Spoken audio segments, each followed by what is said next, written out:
First of all, it's wonderful to be in a session that's about class consciousness and class struggle. There aren't too many sessions on that, not only in the whole world, but even within the World Social Forum. And I think that's the heart of the issue.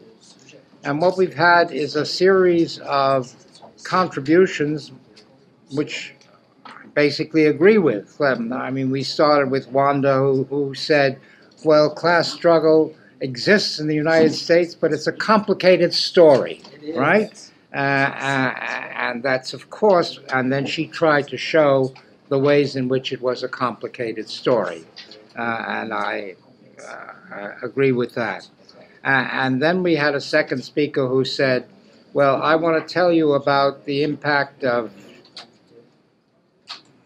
technological changes such that really class struggle exists, but not quite where you normally look for it. You normally look for it in organized labor movements or trade unions who are representing workers who have jobs and so forth. And in point of fact, these days, that seems to be a relatively small group, and there's an emerging, much larger group of people who don't have this, who aren't in that situation, but they're still struggling. And we've got to recognize that that's really part of class struggle.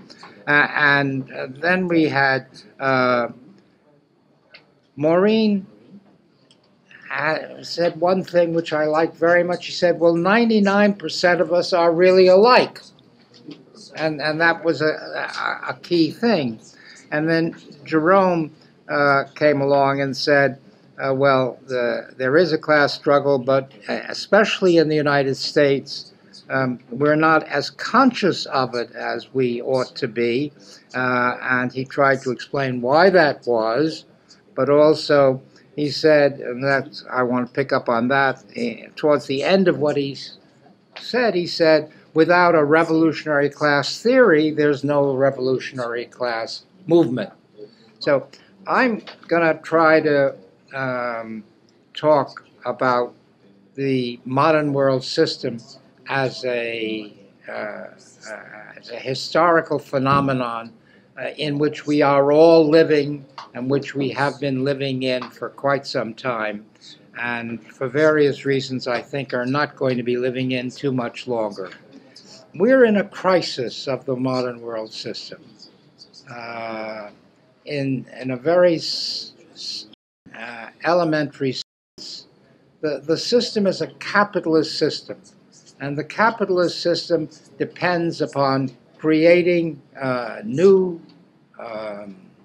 objects which other people buy, and they buy it, and the person who is selling it is making money out of the person buying it. That's very oversimplified, but basically that's what happens in a capitalist system. And what's been happening within this system is that it has, in fact, constantly, how shall I say, as workers in various ways have engaged in syndical action and gotten, therefore, some concessions out of their employers of various kinds, employers have tried to figure out ways of undermining these workers and getting a cheaper labor, so that they push one group out and focus on another group, which happens to be previously outside of this and is happy to enter in, as Jennifer said very well. They get more than they, or maybe somebody else said, it doesn't matter. They get more than the others, but they don't get as much as they merit or deserve. So what's happened is constantly new groups are brought into the position of being the actual producers of these goods, this depends upon the availability of these groups. And the fact is, as more and more and more and more people are pulled in, they are no longer another group to be available. And basically, sometime 20, 40, 50 years ago, we began to reach the point where it wasn't possible to find the people. We had exhausted the pool of people that could be pulled in at the bottom of the workforce. And as a result, one of the, if you were a capitalist trying to make money, the fact is you were finding it more and more difficult to make money out of production. And you turned inevitably to making money out of finance. But what does making money out of finance mean? Making money out of finance means you take money that's here and you, by some mechanism, financial mechanism, put it over here, which helps the people who are over here, but is not an increase in money. It's not an increase in it's just a transition from one group to another of this receipt. And we are more and more running, and this becomes the crucial problem, which all these talks have really turned on and noticed. One of the crucial problems is that we're running out of people to buy the goods. Now that's not good for capitalists. And it's important to see that the crisis of the modern world system is not merely that the 99% are organized better or are more revolutionary than they were before, or so forth and so on. That's all true, but it's not the crucial thing. The crucial thing is it's no longer serving the interests of capitalists, no longer serving their interests, because there's nobody, they are getting tighter and tighter and tighter on the possibility of people purchasing anything. It's to use technical language, it's the end of effective demand. Okay? So what happens when you're in this kind of crisis of the system?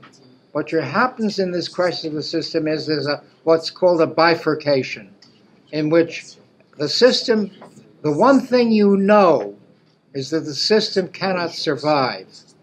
What you do not know is what will replace it. And there are two possibilities. That's what you mean by a bifurcation. One possibility is that you replace it with another system that is not capitalist, but has all the major negative virtues of capitalism. That is, it's exploitative, it's hierarchical, and it's polarizing, right? Capitalism is not the only system that can do that. And that can be as bad or even worse than what we have now. That's one angle of the one fork of the bifurcation. The other fork is the fork that says, no, what we need is a system that is relatively egalitarian and relatively democratic. I say relatively because there is no such thing as perfect egalitarianism. There is no such thing as perfect democracy, but you sure can do a hell of a lot better than we have ever done in the history of the world, ever.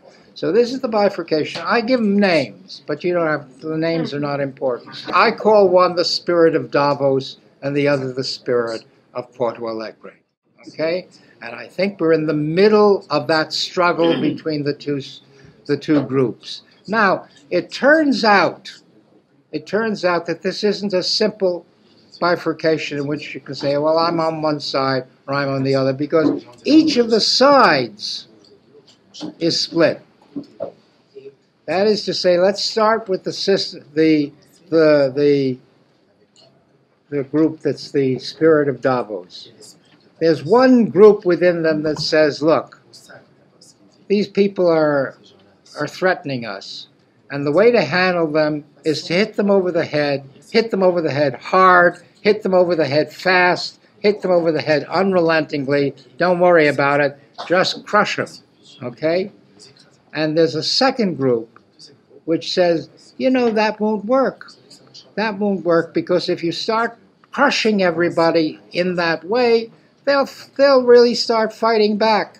And they'll undermine you. They'll overwhelm you with their numbers. So you got to be sophisticated about this. You change everything so that nothing changes. Okay? You have to be sophisticated. You have to offer nice-sounding things that sound like they're changes but aren't really changes, that still permit the system. Now, those people are fighting with each other about what the strategy should be, okay?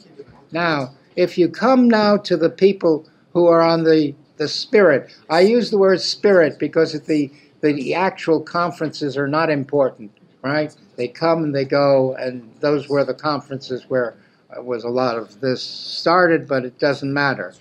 The spirit of Porto Alegre, there are two groups, and they're repeating the argument historically of all the anti-systemic movements. There was always a group who said, look, you've got to have a very strong vertical structure of one group that is militant, right, and is an international, right, and which says this is the path, it's the only possible path, and those people, we can never overcome them unless we organize in this way. And that's what we did for 150 years, and the outcome of all of that has been that we haven't gotten anywhere. We were very disillusioned by it in the failure of the internationals, because the internationals, what they did was exclude rather than include. They said you have to be exactly on our line. No other. You can't organize about gender. You can't organize about race or ethnicity or religion or anything else, because that's dividing the working class. And what the working class has to be is only one thing, which are workers, right, who are in jobs, and with one movement, who's has to control all these other groups. And what happened in that was that we didn't, in fact, we had the explosions of 1968. Nobody mentioned 1968 here, but I think you have to notice that that was a very important moment of explosion of people against that hierarchical concept of the movement. And they said, no, we have to have a horizontalist movement, which is very inclusive, which allows people to organize under whatever is most comfortable for them, right? And talk to each other and try to build together a unification of the 99%, right? And that debate, we're hearing it right here in Montreal at this meeting. So I was going to get on to Bernie and what he represented, because I think it's important to see that we have had a class struggle in the United States, but not only in the United States, around the world, just now, right? And that Bernie represented an